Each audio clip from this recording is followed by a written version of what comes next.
नमस्कारम प्यारे विद्यार्थियों। देखिए, कल मैंने आपको दो सेट का कार्तीय गुणनफल ज्ञात करना बताया था और थोड़ा सा मैं फिर से रिवाइज कर रहा हूँ उस चीज़ को इसी श्रृंखला में।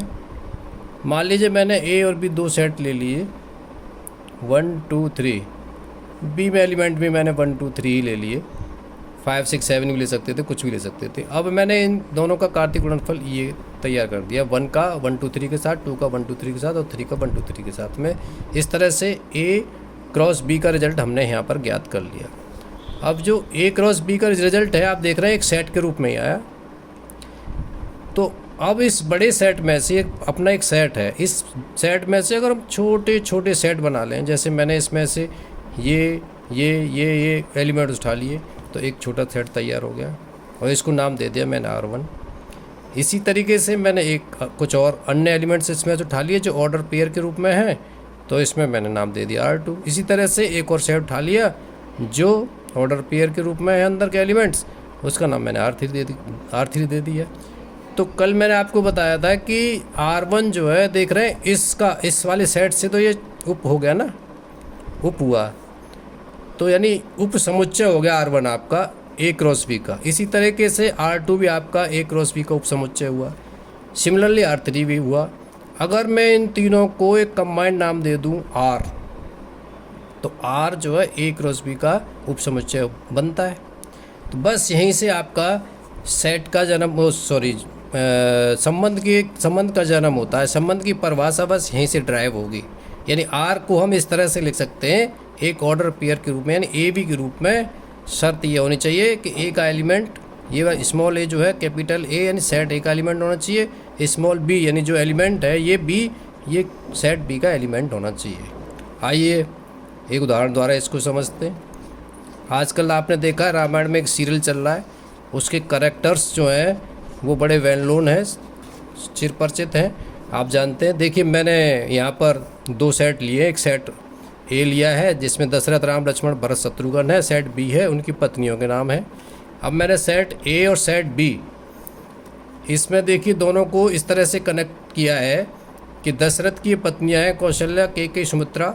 अब ए और बी का अगर मैं कार्तीय गुणनफल ज्ञात करूं तो एक बहुत बड़ा सेट तैयार होगा, लेकिन मैंने कुछ शर्त के साथ में एक संबंध स्थापित किया है जो आर के नाम से जाना गया है। और उसमें क्या किया है कि दशरथ को उनकी पत्नी, तीनों पत्नियों से जोड़ा है और पेयर के रूप में जोड़ दिया, दशरथ कौशल्या, दशरथ कैकेयी, दशरथ सुमित्रा।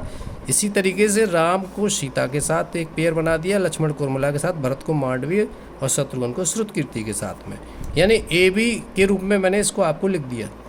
तो यहाँ से ये वाला जो सेट आपका तैयार हुआ, यानी रिलेशन जो आया, ये रिलेशन आपका ए क्रॉस बी का उपसमुच्चय तो हुआ। अर्थात सेट ए से सेट बी में पति होने का संबंध हो गया आर आपका। ए क्रॉस बी का जो सबसेट इस प्रकार है कि A B belongs to R, जो ए बी है ये भी इसका मेंबर होगा आर का। और शर्त यह है कि if and only if A B से रिलेटेड है। अगर ए बी से रिलेटेड नहीं है तो उसको हम इसको इस तरह से काट देते हैं और उसको लिख देते हैं कि A is not related to B. तो इस तरह से हमारे पास में संबंध की परिभाषा आ गई और वो उसको मैंने यहाँ इस तरह से लिख दिया, सेट ए से सेट बी में कोई भी संबंध आर ए क्रॉस बी का उपसमुच्चय ही होता है। तो इसलिए हम इसको ऐसे लिख सकते हैं R subset of A cross B, या इसको ऐसे कह सकते हैं कि कोई भी संबंध आर सेट ए से सेट बी में एक संबंध है। तो आपकी, मुझे लगता है कि संबंध की परिभाषा समझ में आ गई होगी। अब मैं थोड़ा सा आगे बढ़ता हूँ समय के अभाव को ध्यान में रखते हुए, और इसके बाद फिर मैं आपको बताता हूँ कि अगर मान लीजिए किसी सेट पर कोई संबंध स्थापित कर लिया हमने, तो संबंध आर कैसे निकालें अंडर द कंडीशन ये दे रखी है, तो हमें संबंध पहले कैसे ज्ञात करें। तो आर हमें ज्ञात करना, देखिए ये सेट ए है, सेट ए है। अब तक जो हम आर ए और क्रॉस बी में से जो आर ढूंढते थे, अब मैंने इस बी की जगह भी ए ही ले लिया, ए। तो ए और ए के बीच में जो लिंक है एलिमेंट्स के बीच में, उसको मैं लिया। तो आर निकालना है, डोमेन निकालना है, रेंज निकालनी है। तो इस तरह से ए और ए के बीच में मैंने इस तरह से ये पूरा का पूरा सेट तैयार कर लिया, क्योंकि टाइम लगता है लिखने में, इसलिए मैंने पहले लिख रखा है। तो यहाँ पर हम देख रहे हैं कि जितने भी युग मिल रहे हैं इससे मिलकर के भी एक सेट तैयार हुआ ए से ए के बीच में। ए और ए का जो कार्तीय गुणनफल है उससे एक रिलेशन निकाला हमने ये।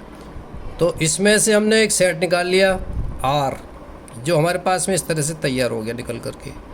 अब हमारा जो डोमेन होगा, हम देख रहे हैं कि इस सेट का कंडीशन को ध्यान में रखते हुए जब संबंध बनाया हमने, तो हम देख रहे हैं कि सेट ए के कौन कौन से एलिमेंट लिया सकते हैं एक्स के।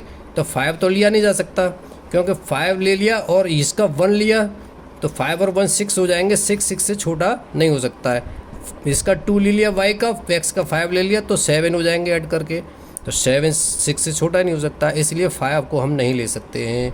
कहाँ तक ले सकते हैं? केवल 1 2 3 4 तक ले सकते हैं। तो हमारा जो डोमेन हुआ इस रेंज इसका संबंध का, वो 1 2 3 4 का सेट होगा डोमेन। और जो इस वाले सेट के जो एलिमेंट्स संबंधित हैं इस वाले सेट के एलिमेंट्स से, उनका सेट अगर तैयार किया जाए तो वो उसकी रेंज हो गई। तो इस प्रकार से डोमेन और रेंज आपने ज्ञात करना सीख लिया। तो मैंने अभी आपको बताया कि किस प्रकार से ए का ए से ही अगर कार्तीय गुणनफल किया जाए तो जो रिलेशन तैयार होता है, रिलेशन परिभाषित होता है। मैं थोड़ा सा टर्मिनोलॉजी की तरफ आऊँगा। अब तक मैं आपको साधारण भाषा में बात कर रहा था, एक दैनिक जीवन में इस्तेमाल करने वाली भाषा का इस्तेमाल कर रहा था। तो अब जो ए का और ए के साथ ही जो संबंध होगा उससे, ए का ए के साथ जो कार्तीय गुणनफल होगा उससे जो संबंध परिभाषित होगा, वो संबंध इसका ए क्रॉस ए का क्या होगा? सबसेट होगा। तो इस तरह से हमारा रिलेशन, इसे कहते हैं रिलेशन ऑन ए सेट, किसी सेट पर संबंध। अब चूंकि रिलेशन हमारे पास में है तो इसका प्रतिलोम भी होगा। जैसा कि हम जानते हैं कि अगर मान लीजिए आर हमारे पास परिभाषा के अनुसार A B such that A belongs to A and B belongs to B है, तो इसका इन्वर्स सी हो जाएगा, ये पलट जाएगा, बी ए हो जाएगा। और यहाँ पे इस तरह से लिख देंगे, इसको यहाँ पर लिखेंगे, इसको यहाँ पर लिख देंगे, and A B belongs to R. इस प्रकार से ए बी अगर आर का मेंबर है तो बी ए जो है ए इन्वर्स का मेंबर हो जाएगा। और आर इन्वर्स की जो रेंज है वो आर का डोमेन बन जाएगा, आर इन्वर्स का जो डोमेन है वो आर का रेंज बन जाएगा। इस तरह से उदाहरण यदि लिया जाए तो आर का वर्ग है, संबंध प्रकट करता है, तो आर इन्वर्स क्या प्रदर्शित करेगा? तो उसके लिए मैंने यहाँ पर देखिए एक एग्जाम्पल दिया है। यहाँ पर आर जी इक्वल टू एक संबंध लिया है 1 1 2 2, ये इस तरह से वर्ग है ना ये संबंध।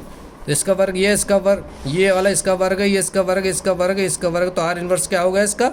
1 1, इसको पलट दिया 4 2, 3 9 का 9 3 हो गया, 16 4 हो गया, 25 5 हो गया। अगर अब आप इसकी रेंज निकालना चाहते हैं, इसकी रेंज, तो इसका डोमेन हो जाएगा, इसका डोमेन इसकी रेंज के बराबर हो गया, और आर की जो रेंज है वो इसका डोमेन हो गया। इस तरह से जो है आपने प्रतिलोम ज्ञात करना सीख लिया संबंध का। अब अगली बात ये है कि समय अलाउ करता है कि नहीं।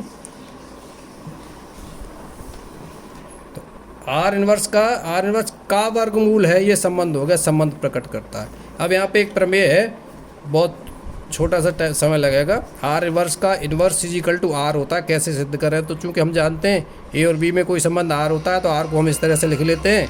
तो आर इन्वर्स आपका इस तरह से हो गया, B A, B belongs to B, A belongs to A. फिर इसका इन्वर्स कर दिया तो पलट करके वही चीज़ आ गई हमारी, और ये आर के बराबर हो गया। तो ये सिद्ध हो गया कि आर इन्वर्स का inverse is equal to R हुआ। तो आज के लिए इतना ही। कल हम संबंधों के प्रकार के बारे में बात करेंगे डिटेल में, और एक एक करके आपको समझाएंगे। धन्यवाद।